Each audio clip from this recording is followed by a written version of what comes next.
Skinny fries. You recently went on a trip. I did. Yeah, in a new car. I did. Yep. That's yes. true. So road trip time. Yeah. Electric. Electric. Yeah. But different electric. Different electric. Yeah. Yeah. So how the hell was that? Well, okay. So to prepare for this episode, I actually, on the way home today, listened to our last episode in our old podcast on EVs, and I have some feedback. Are you ready? Yeah. And so just to be clear, like we're talking about charging today. Yeah, we're going to talk about charging. So you can give us a skinny on how it works, Yeah. how your experience was. 100%. Okay. But all right. But I have to start by just talking about EVs in general, and I want to take the listener back to where they were the last time they listened to us. Can you? I can't do the sound, so can you do our little rewind sound? Oh, I don't. Do I have it?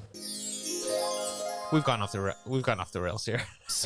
So the last time you asked me a question about EVs, we were on our old podcast, 21 Pod, which, by the way, I have some preliminary feedback. I really enjoyed that podcast, and I missed the theme song.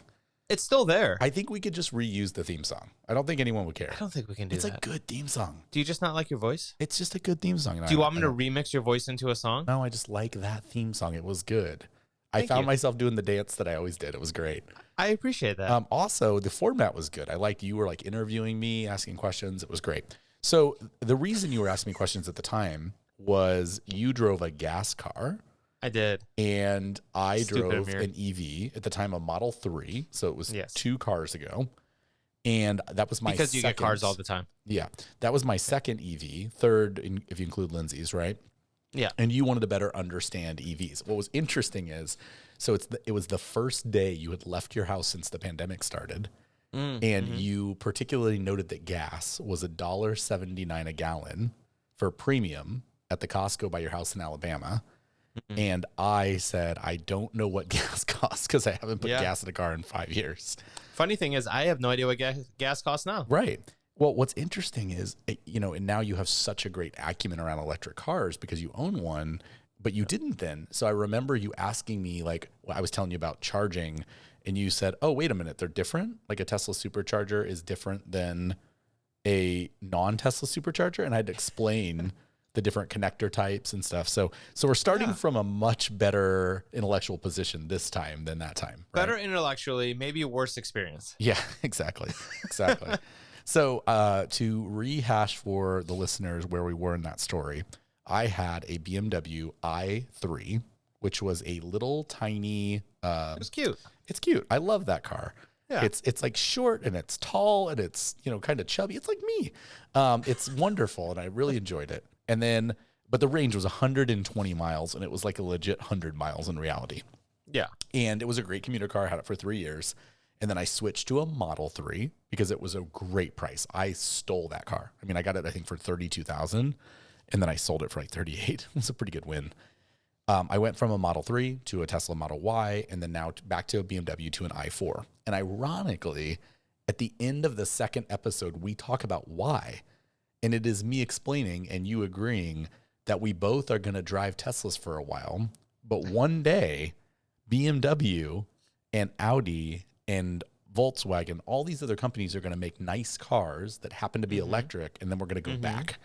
And that's what I did. And you've gone back. I did.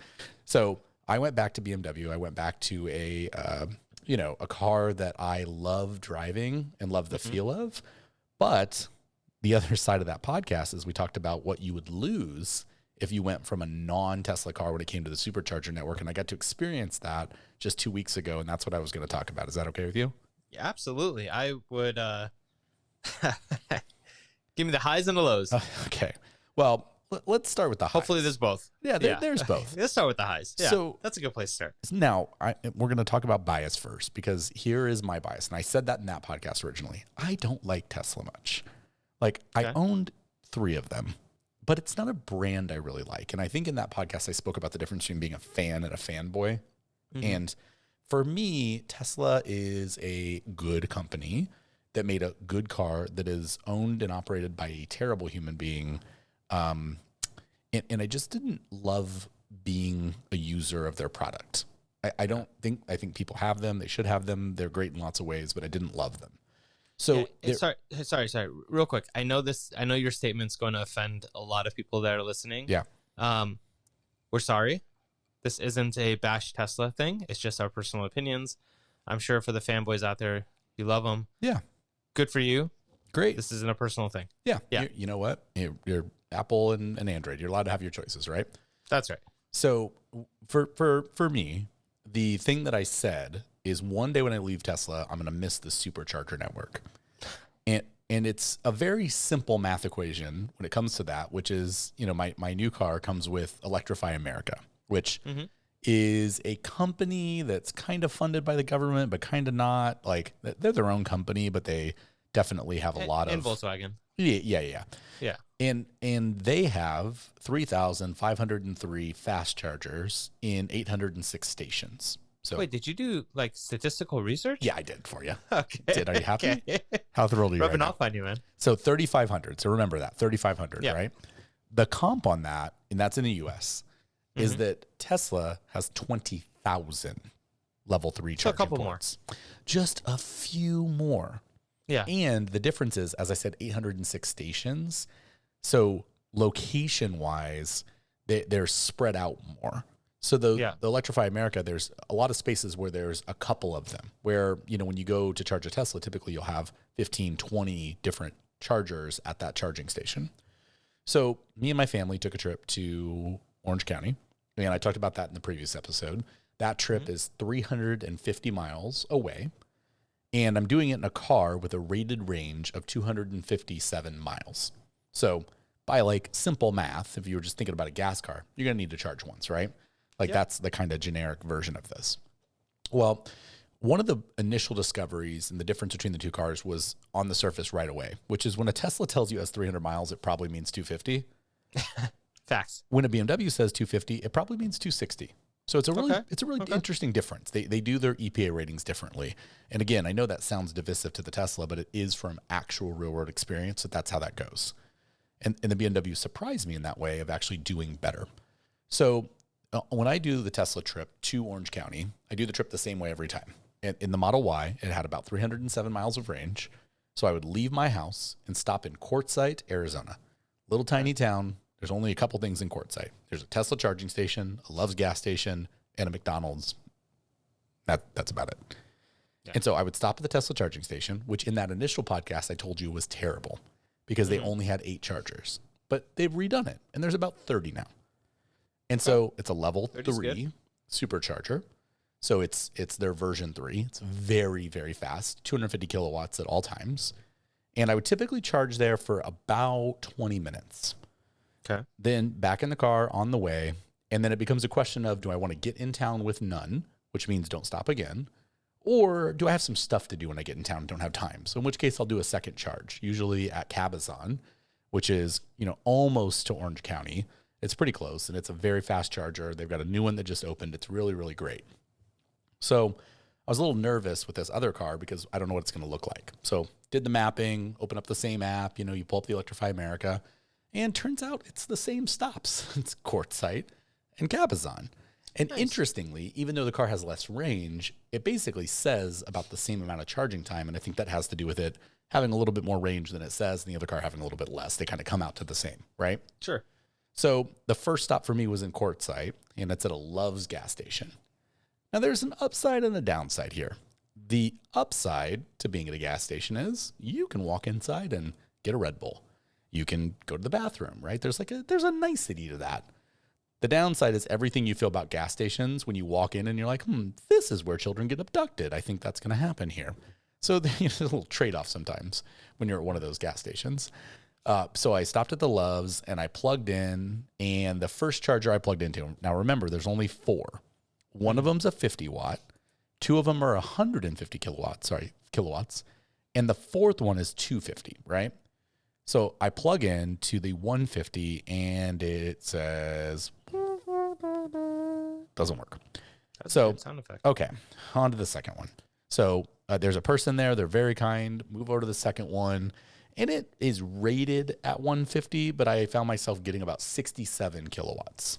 Okay. So not tragic, but definitely not good. I mean, you're talking about now like a 35, maybe 40-minute charge to get to the place about 80% that I want to be. And for anyone new to the electric world, unlike a gas car, you don't want to fill up to the top. That's not the smartest way to take these trips. Now, you can do that. And a lot of people, when they get their first electric car, they're going to do that for their own, kind of mental well-being. But if you were taking a very long trip, imagine like an Alabama to Arizona trip, the faster way to do it would be to stop more often and charge for shorter bursts, because the way the charging curve works is you get this accelerated rate for the first 80%, right? And then it declines. Yeah. So I was approaching it that way. So I charged up to about 80%, a little bit longer than I wanted to be. Not tragic, not great, but okay. So got on my way, again, getting great range, and then I'm faced with the decision, which is the same as the Tesla, which is, do I want to pull into town with nothing, or do I need to have something? And in this case, we were going to Disneyland the next day, so I really needed to have a little bit of range. Yeah. So I stopped at Indio, and I got to see where Electrify America puts most of their charging stations, which is where, Mir? Where are they at? Disney? Walmart parking lots. Oh, yeah. I'm sorry. You meant like, They love the Walmart. They love the Walmart. What would you say at 1 a.m. is the experience at a Walmart parking lot? Don't want to be there. No. Unless you're people watching, because the people at Walmart are fantastic. It's all the things that you'd expect to love and hate. It's lit, which is nice. Mm-hmm. There's actually a little bit of traffic, which in some ways is actually kind of nice. Yeah. Right. Safer. In this one in Indio, there were 2 coyotes that were about 6 inches from me, so that didn't look great. And, they're friendly. You're not getting the best looks of all time, we'll just say. Sure. So I pull up to the thing again, plug in, doesn't work. God, freaking bless. Okay. Use the key, wave it a couple times, plug it in, fiddled with it for a while, in and out. Finally, thing comes on and starts charging. Now, this one, again, rated at 150, did a little bit better. I got up to about 90 kilowatts, which wasn't bad. I wouldn't say it's great, but it wasn't bad. And it told me at the time that it was going to take me just about 20 minutes to get to a decent charge, right? So it rated it about 20 minutes to get 120 miles worth of charge, which was about what I experienced. It wasn't too bad. So got charged up, got into town, had a great trip, went to Disney the next day, everything fantastic. Learned I don't know, do we want to tell both followers the secret? Yeah. Tell them how it works. Oh, I'm giving you the Disneyland hack. When you pull into Disneyland, there's a sign that says, ask us about EV charging. We didn't do that. What I found out later is how dumb we are, because if we had asked, you get to pull into a special garage with ground floor parking where they have 75 charge point chargers. Now they're level 2, so they're slow charging, right? They're not moving super fast. But if you're going to be at Disneyland for 10 hours, you're going to get fully charged. Costs about $15. You get to be plugged in all day. You get to leave Disneyland with a fully charged car. That's an insider tip. Well, I didn't do that. So we left Disneyland. Next morning, got up, found the Electrify America that's by our house where we were staying. Yeah. And went to plug in. Again, 4 chargers, 4 cars. No waiting system. So much like Tesla I complained about a few years ago, there's no button to press. So you just kind of park there. And when other people park, you get out and tell them, like, hey, I'm next. See me? I'm here. Like, you're not next. It's me. There was a little fight in one of them. Finally got plugged in, got about 55 kilowatts on a 250 kilowatt charger. So again, way under what it would should be, right? Yeah. But I had nothing to do. I went to the grocery store, took 45 minutes, got fully charged. On the way home, a little bit better experience. So I stopped at a better charger, the one in Cabazon. And like I said with the Tesla chargers, they're great there. Well, it turns out the ones for Electrify America, also great. I got the full speed there. So it was really great. It was getting about 125 kilowatts. It was awesome. Quick charge, got all the way up to about 85% and then cruised. But here was the interesting thing. So I was leaving and it said to go to Quartzsite next. Well, Quartzsite's 145 miles away.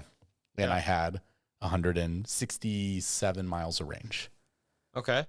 So if you're in your Tesla and it said you're going 145 miles, but you have 167, are you trying that? Not a chance I'm making it.